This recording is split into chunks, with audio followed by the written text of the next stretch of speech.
ये कहानी एक भयानक जंगल की है जो मैंने उनके घर वालों से सुनी है। माधोपुर से लेकर श्योपुर तक फैले इस जंगल में न जाने कितने भयानक जानवर और भूत की आत्माएं रहती हैं। इस बार मैं श्योपुर रक्षाबंधन पर दीदी के घर गया था। वहाँ के लोग उस जंगल के बारे में बताते रहते हैं कि इस जंगल में आत्माएं भूत प्रेत रहते हैं। मुझे तो वैसे भी भूत प्रेतों पर विश्वास है, शायद आप लोगों को भी हो। तो मैं 15 अगस्त को अपने जीजा जी के कॉलेज गया था। वहाँ के लोग उन्हें आचार्य जी कहते थे। 15 अगस्त का प्रोग्राम खत्म होते ही हम लोग जाने ही वाले थे कि वहाँ के पड़ोसी ने उन्हें घर पर चाय पीने को बुलाया। तब हम लोग उनके घर चाय पीने गए। ऐसे ही बातें हो रही थी।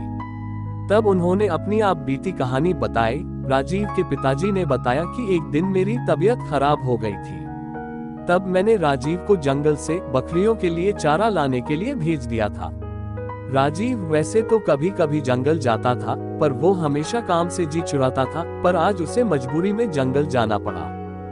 वो रास्ते में चलता गया। उसे कहीं भी पास में चारा नहीं मिला, क्योंकि पास के सारे पेड़ तो पहले से ही बकरियों के लिए काट चुके थे। वो जंगल के और अंदर चला गया। वो घने जंगल में पहुंच गया, जहां पर बहुत पास पास पेड़ खड़े हुए थे। पेड़ इतने घने थे कि आसमान तो नजर ही नहीं आ रहा था। बरसात का टाइम था तो पूरा जंगल हरा भरा था। तो उसने सोचा कि पहले मैं थोड़ा आराम कर लूं, फिर मैं पत्तियां काट कर घर चला जाऊंगा। थोड़ी देर ही हुई थी कि उसने नींद में ही सपना देखा कि वह चारे के चक्कर में बहुत दूर आ गया है और वह रास्ता भूल गया है। उसने सपने में देखा कि उसके सामने कोई खड़ा है।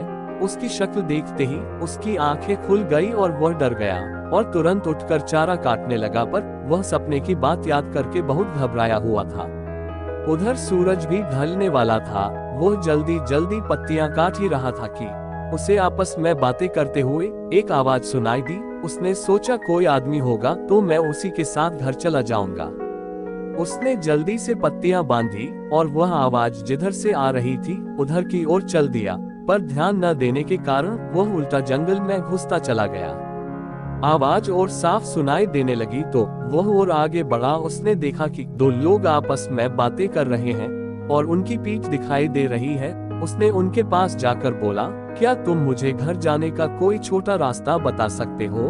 इतना उसके कहते ही वो दो लोग उसके सामने से ऐसे फुर हुए कि वहाँ कोई था भी या नहीं। उनके गायब होते ही उसके पसीने छूट गए और वह बेहोश हो गया। जब उसे होश आया तो वह क्या देखता है कि वो सपने वाला आदमी उसके सामने खड़ा है। बड़ी बड़ी लाल आंखें, दांत बाहर निकले हुए, ऊपर से नीचे तक इतना भयानक कि वह डर गया और भागने लगा। पर उसने देखा कि एक भालू उसकी ओर भागता हुआ आया और उसके ऊपर झपटा। उसे लगा कि अब वह नहीं बचने वाला। उसके तो होश ही उड़ गए। वह एकदम बैठ गया और वह भालू ऊपर से निकल के नीचे गिरते ही वह आदमी बन गया। उसके गाल पिचके हुए, हाथ टेढ़े और पैर उल्टे। ये सब देखते ही वह वहीं पर गिर पड़ा। इधर घर वालों को चिंता हो रही थी कि अंधेरा हो गया, राजीव अभी तक क्यों नहीं आया। उसके बड़े भाई ने कहा कि अभी आता ही होगा। सब लोग जब इंतजार करके थक चुके थे तब रात के 10 बज चुके थे। अब उसके भाई को लगा शायद कुछ तो गड़बड़ है।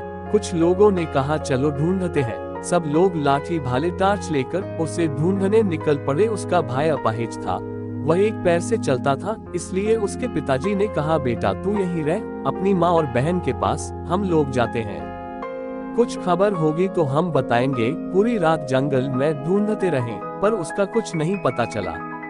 जहाँ तक वो लोग जाते थे वहाँ तक सारा जंगल छान मारा, मगर राजीव का कोई पता नहीं चला। सब लोगों ने कहा कि अभी घने जंगल में जाना ठीक नहीं है, अभी सुबह होते ही चलेंगे। अभी 5 बजे है, अभी 1 घंटे में सुबह हो जाएगी। सब लोगों ने वहीं बैठकर सुबह का इंतजार करने लगे। थोड़ी देर बाद सुबह हो गई। सब लोगों ने कहा चलो अब चलते हैं। सब लोग आवाज लगते हुए चल दिए। पर राजीव बेचारे की भूख प्यास के मारे वो हालत हो गई थी कि वह सुध बुध हो बैठा था। उसे अब यह नहीं पता कि मैं कहां पर हूँ। 2 दिन हो गए, राजीव का कहीं पता नहीं चला। अब सब लोग परेशान थे। उधर राजीव का भाई बहुत व्याकुल था, बेचारा कुछ कर तो नहीं सकता था। वह जाकर अपने नीम के पेड़ के नीचे गड्ढा खोदने लगा और कहने लगा मेरा भाई आएगा, मेरा भाई आएगा। वह कहे जा रहा था।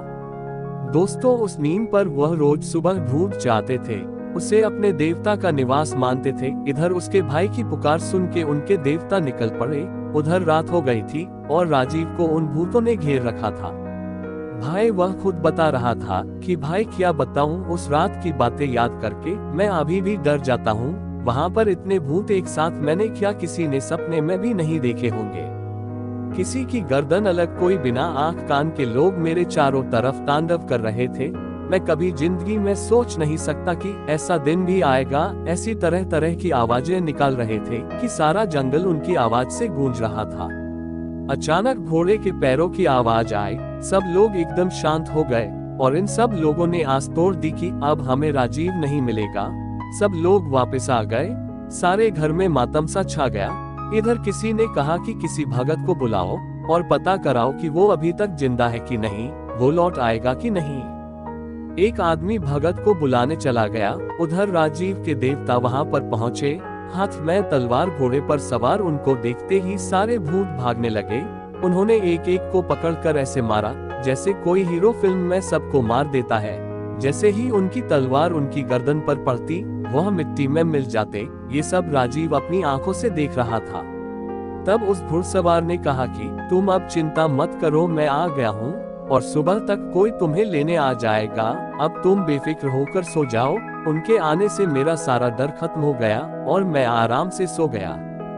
इधर भगत जी आए। उन्होंने अपना ध्यान लगाकर देखा और कहा कि तुम्हारा लड़का सही सलामत है और कल आ जाएगा। तुम्हें चिंता करने की कोई जरूरत नहीं है। वहाँ पर तुम्हारे देवता पहले ही पहुँच चुके हैं। और जब राजीव की सुबह आंख खुली तो वहाँ पर एक आदमी ने उससे पूछा कि तुम कहाँ से आए हो और कहाँ जाना है। मैं तुम्हें तुम्हारे घर पहुँचा देता हूँ। और वह आदमी अपनी साइकिल पर बिठाकर उसे उसके घर छोड़ दिया। घर वालों को देखकर वो ऐसा रोया कि वह बेहोश हो गया। 3 दिन का भूखा प्यासा कमजोर हो गया था। फिर उसे अस्पताल ले गए। वहाँ वो 2-3 दिन बाद ठीक हो गया।